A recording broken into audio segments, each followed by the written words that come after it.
பெருவழிதான் திறந்திருக்க குருசாமி முன்னடத்த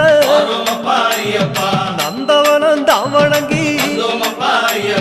கொடிநடையா தான் நடந்து சபரிமலை பயணம் தானப்பா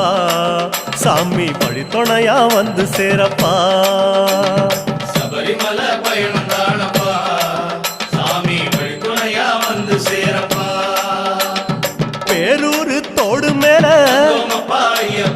பொறி போட்டு பூச பண்ணி கோட்டப்பாடி அத நெருங்கி இலை எடுத்து பூச பண்ணி காந்தமல ஜோதியானவா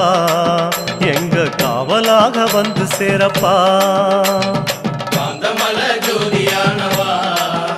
எங்க காவலாக வந்து சேரப்பா சன்னதியில் கட்டுங்கட்டி